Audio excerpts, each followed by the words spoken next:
Alright, what is up, guys? It's the Space Gaming here. Today I thought I'd do something a little different.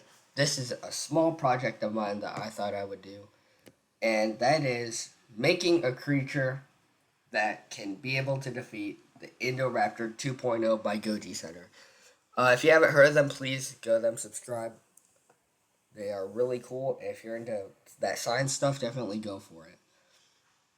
I have named this hybrid of mine Humidum unus, which means the moist one. Thought I'd do a little play on Charlie. Penguin Z0 as a slight comedic name, and my other friend named it Cadaverarius or Cadaver Factorum, which means the corpse maker. We are not expert translators, so we don't really know if that's right, but that's what we're calling this thing. This is the animal DNA that's going to be involved within this hybrid.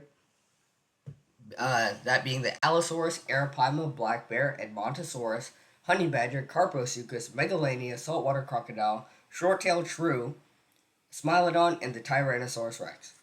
Now, I did take some inspiration from the Indoraptor. Little bit, my bad. The Indoraptor, and I also took inspiration from the Indominus. So definitely check out the video where they made the 2.0 for the Indoraptor and Indominus. That was very cool. I know they started a hybrid war, and honestly, I didn't think I could go against the. I could make anything that could go against the Indoraptor, or not the Indoraptor, the Indominus. So I thought I'd set my sights on something a little easier. Not really. That being the Indoraptor 2.0. Now, the base model of this animal is going to be the Carposuchus. One of my favorite because it's literally called the boar croc. And that's just fucking terrifying. Why would we need to make a crocodile that can run? Who thought this was a good idea? It's like the Tyrannosaurus Rex. It keeps getting bigger, it keeps getting more dangerous. There's no need for this thing.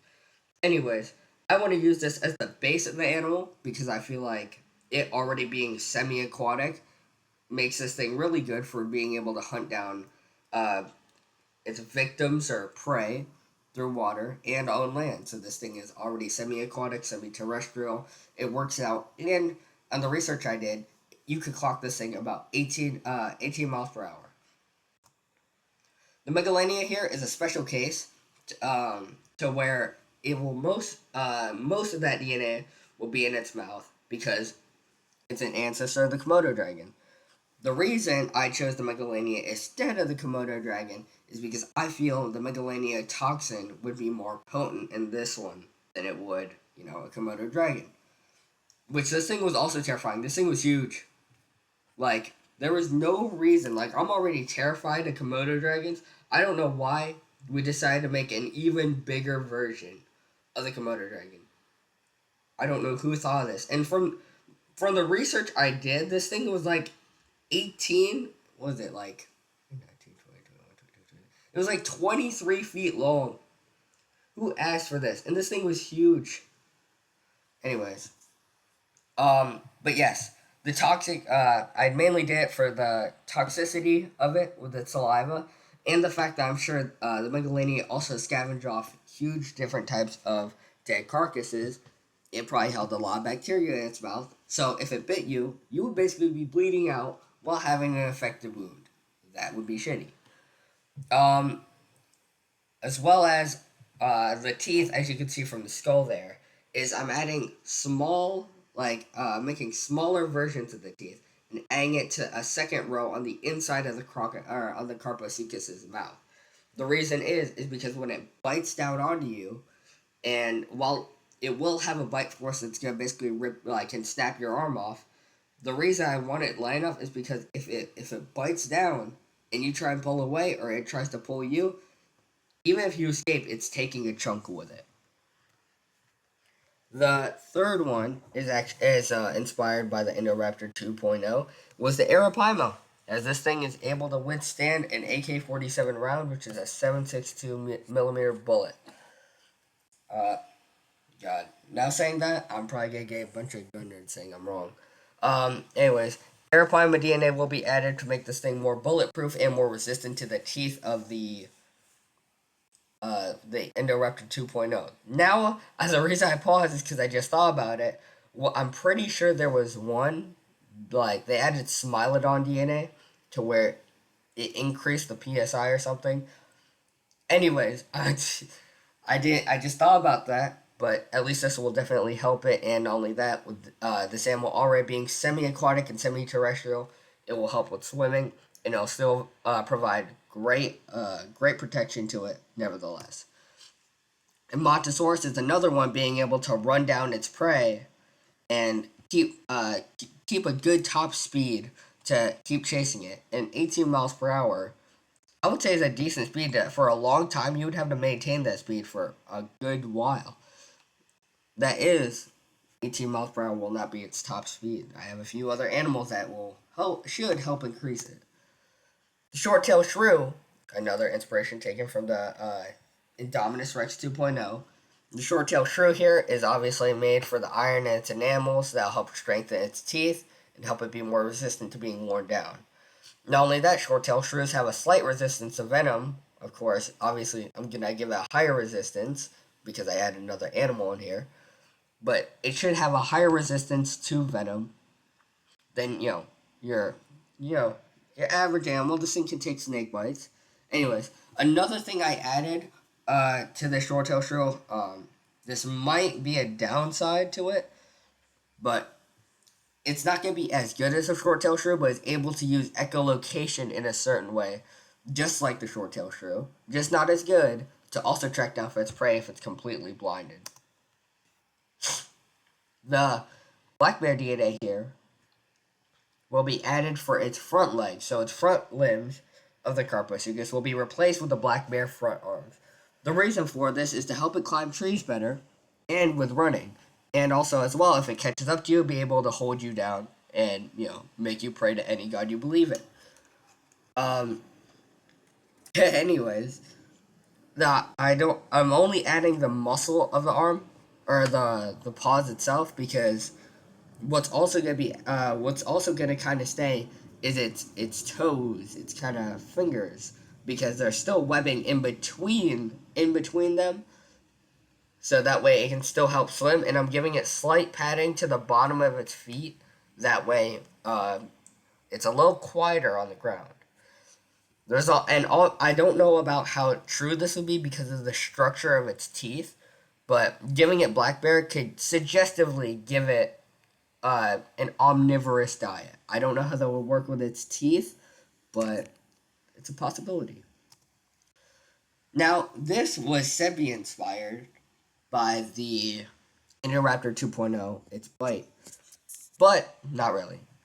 For this one, I'm giving my creature the back legs of a Smilodon. That way, it can be able to leap and still help with running.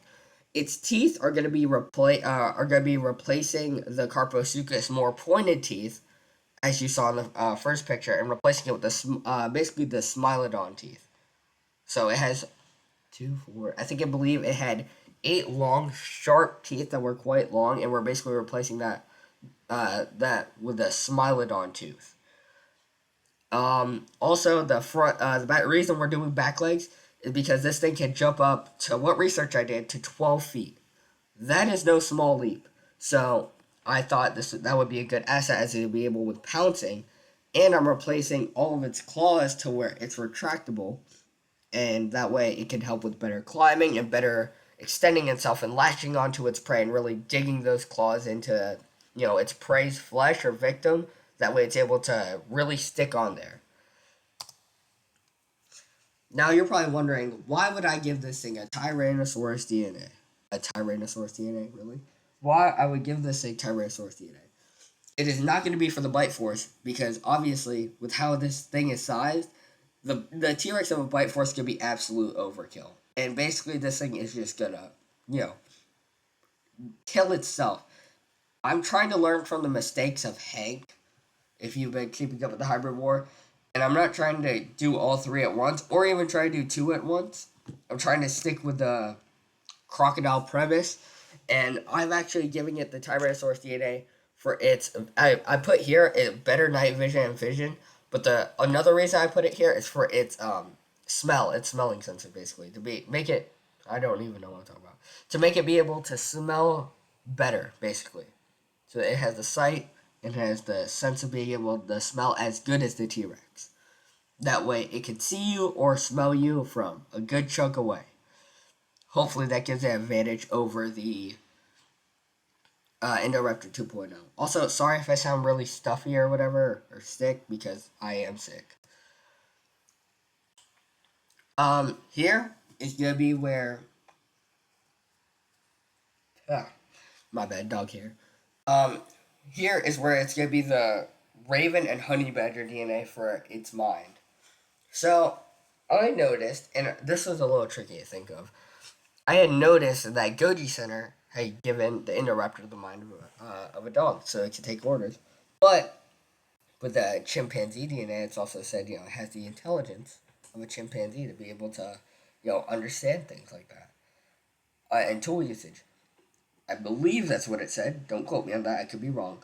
But I've decided to combine the Raven and Honey Badger DNA because they are both very well at problem solving and they're incredibly smart, very good at problem solving, and have a very competent understanding of use of tools and tricks. And basically, the way I think of it, the Raven is already intelligent enough, but adding the Honey Badger is just gonna stack on its understanding, its escape artist mentality into basically enforcing its smartness.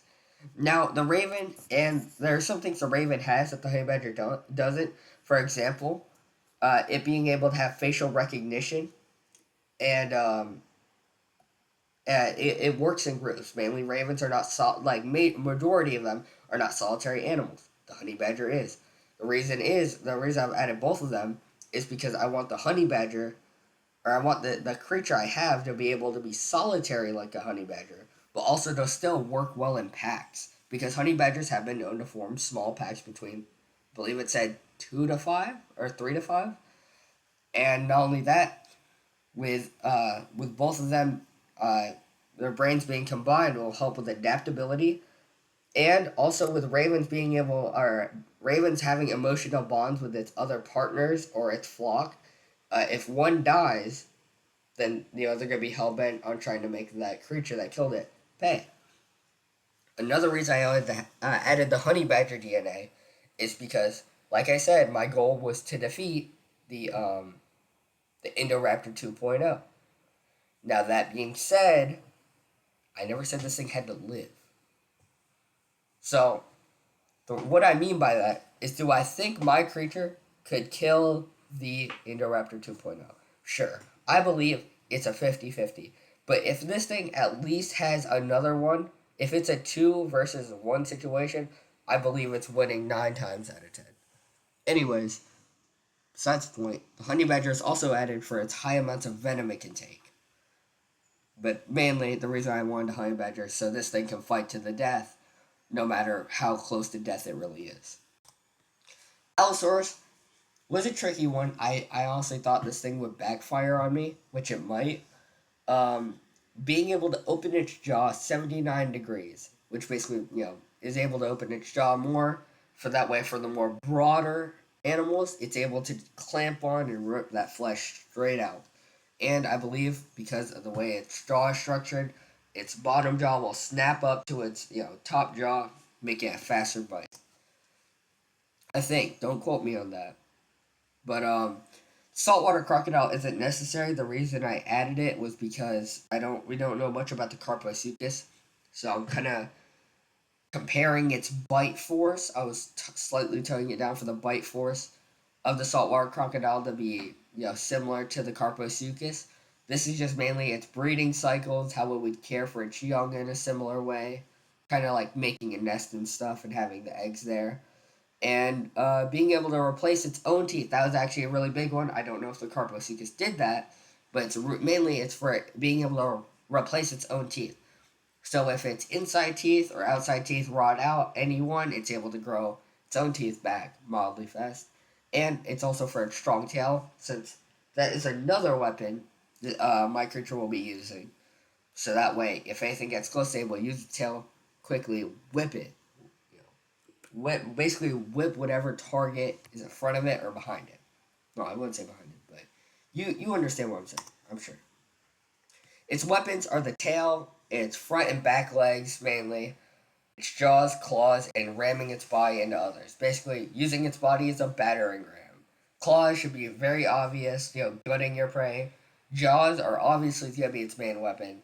Front and back legs for kicking and mainly pouncing, and then its tail for whipping. Now, doing this part was the worst because I didn't know how exactly to structure this for the cadaverarius. Cadaverarius. I don't know if I'm saying that wrong. I'm just gonna say humidum since that's the easier one.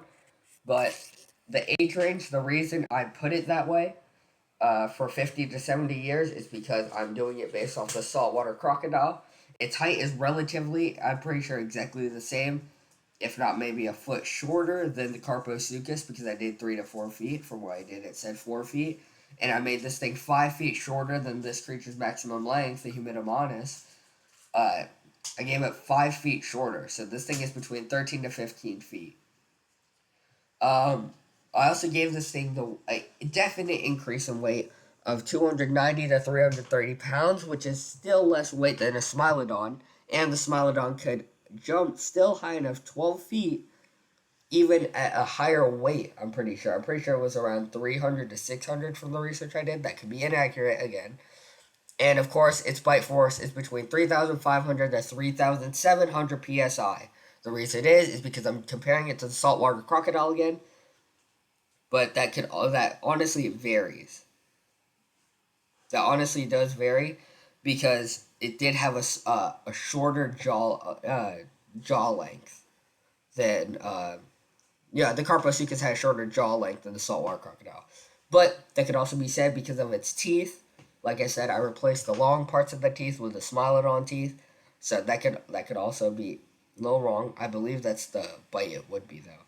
Its speed, I wanted to lowball and say 35 miles per hour because while this thing does have the front legs of a black bear and the back legs of a Smilodon, the reason is because the black bear, not only I want it to help with climbing and stuff and forelimbs, but I probably said that wrong. But also strictly because I want this thing, if it gets on its hind legs or jumps, it can swing with the black bear muscle arms. Also, the big thing about this though is that I just kind of guessed on the speed. I totally forgot the formula for it. But the reason I did that is because it said lowballing. The the Smilodon speed would be 35 at the low end, 45 at the max end, and for the black bear, it said it was gonna be 35 at the high end, and I believe 25 at the low end. Like I said, they could be inaccurate. I tried to do my best research on this with that, and obviously I put the jump height as 12 feet vertical and 20 feet long if it's pouncing. So yeah, this is the small sketch I did. I'm really sorry for the bad representation or the bad camera of it. I really did try my best here. I am no artist, but this is the representation of it. I just realized I don't know why the back tooth of this thing is like one is all the way back, one is all the way in the front. Anyways, I tried my best on this thing, and yeah, this thing, the Humidimunas, is the competitor for the Indoraptor 2.0. I don't expect this thing to get any traction, but I just thought I'd share my ideas out there with everyone. And, I just really did this all for fun. This really isn't meant to be serious. Even though it could probably still kick the Indoraptor's ass. I'm just saying. I am just saying. Realistically, if it had to, it's winning 9 out of 10 times. Prove me wrong. Okay? Anyways. I love you all. Thank you for 500 subscribers. I'm thinking of milestones to do for 200, 300, 400, and 500. We're almost at 600. It's insane. But I wanna try and figure out milestones to do. If you could give recommendations, I'll see if I can try and do it. Anyways, thank you all for watching, and I hope you all have a great day today, and just overall be good people.